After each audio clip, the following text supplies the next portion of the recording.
Salut les abonnés, un petit update des familles du M06. Alors, pourquoi un update? Ça va être bref, hein. Tout simplement parce que j'avais encore envie de vous montrer cette petite merveille. Bon, je plaisante, mais ce n'est pas tout à fait faux. Tout simplement parce qu'il y a deux, trois petites choses, des petits détails malgré tout, mais quand même qui ont leur importance, que j'ai oublié de vous montrer pendant la revue. Alors le premier détail, c'est pas un oubli, en fait, c'est, vous avez dû remarquer, hein, que cette partie-là n'était pas enfoncée à bloc. Et ce que vous n'avez de toute façon pas vu pendant ma revue, c'est le mal que je me suis donné à essayer de trouver une solution pour le faire, et je n'y suis pas arrivé en fait. Et je l'ai fait hors caméra, bien entendu. Mais après, une fois que j'avais fait le montage de ma revue, j'ai réussi à le faire. Voilà. Et donc c'est ça que je veux vous montrer. Alors bien entendu, hein, j'ai tout défait pour gagner un peu de temps. On va tout défaire ici, que je vous montre comment ça doit être. Hop. Alors tout simplement, voilà, donc déjà, ça c'est en position.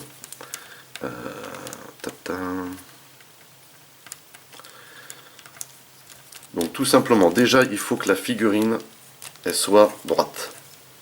Voilà, c'est-à-dire que l'articulation ici pour le pencher, on la rentre. Voilà. Ensuite, ce qu'il faut faire ici, c'est éviter que ces parties-là, vous voyez, là, elles soient à ce niveau. Hein. Il faut qu'on fasse en sorte qu'elles soient le plus rentrées possible. Donc on va rentrer ça à l'intérieur, on va faire le même mouvement que pour le reste. Voilà. Donc hop, et hop, on va immédiatement rentrer ça ici. Et vous voyez que là du coup, les parties reviennent, mais elles sont un peu plus en retrait. Parce qu'en fait c'est à cause de ces parties-là qu'on n'arrive pas à les caler. Donc, voilà pour ça.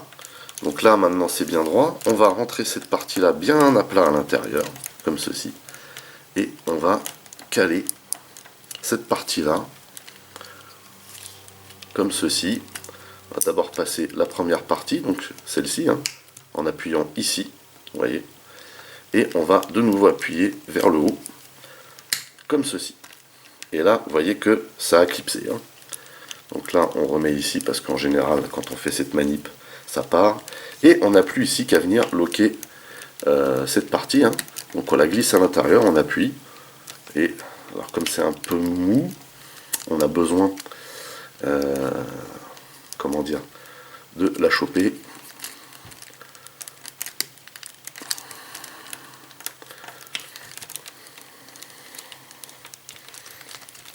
Comme ceci. On la soulève un peu là pour la glisser dedans. Voilà, nickel. Et hop, on remet ça en place. Alors, ça c'est pareil. Hein. Un petit détail, une petite précision. Pour que ça donne un très très bel effet. Là, vous prenez la partie du capot ici que vous venez caler là à l'intérieur. Et vous voyez que ça crée une dénivellation ici que vous allez utiliser pour pouvoir ici poser la plaquette de frein sur le pneu qui est plié, mais aussi, vous voyez, il y a le même effet ici, pour que vous puissiez utiliser cette partie-là, là, vous voyez, et la glisser, voilà, comme ça, ici, vous voyez, pour pouvoir en fait cacher un maximum l'arrière ici, et avoir un meilleur rendu. Pareil ici, hop, on va pousser un peu l'épaule. Avoir ici un meilleur rendu à l'arrière avec ces deux panneaux. Et du coup, si vous voulez, par exemple, lui donner un effet quand il court, eh ben, vous pouvez les déplier de cette manière. En tout cas, quand il est à l'arrêt, quand il est en mode pause ou stop, il est comme ça. Voilà. Donc voilà pour ces parties. Autre chose aussi, petit détail. Hop, on va mettre ça comme ça correctement. Petit détail, c'est que bien sûr les poignets sont articulés dans ce sens et aussi de l'intérieur vers l'extérieur. Voilà. Et dernière chose aussi, au niveau des jambes, vous voyez ces petites pièces là qui sont repliées de cette manière. Alors, hop. qui sont repliés ici. Vous voyez, de base, alors c'est pas flagrant, hein.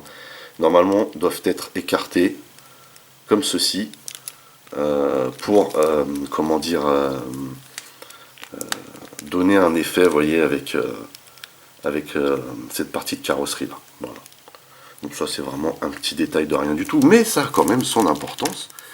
Et vous voyez que du coup, avec tous les ajustements, hop, alors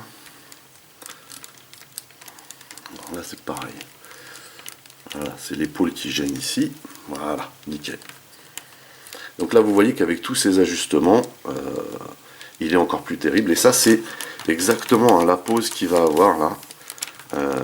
Sur mon étagère DOTM, savoir que les petites parties là, vous voyez, qui sont à l'intérieur, ces parties là, même si on a un truc pour les loquer, elles ont tendance à partir en sucette assez souvent. C'est un peu galère, hein. Voilà, parce que c'est pas très droit. Voilà, voilà. Ok, nickel. Ok. Ok. Donc là,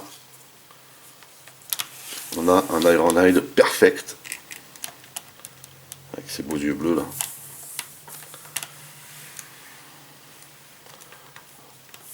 Vraiment, il déchire. Et dernière chose que je n'ai pas faite hein, pendant ma revue, et que j'aurais dû faire, c'est quand même un petit display avec le Thunder Leader. Bah oui, deux petites merveilles de Black Apple l'une à côté de l'autre et en plus à la même échelle. Voilà. Parce qu'effectivement, le Thunder Leader a l'échelle exacte pour aller avec le M06, le LS03 Black Mamba étant un peu trop grand. Bon, même si on lui donne une posture où ça se voit pas trop. Mais en tout cas, voilà, deux petites merveilles vraiment des figurines aux petits oignons. En tout cas, celui-ci, il arrache grave. Et puis bah d'ailleurs, hein, si vous voulez attraper le vôtre, n'oubliez pas, il y a Constore. Allez, salut.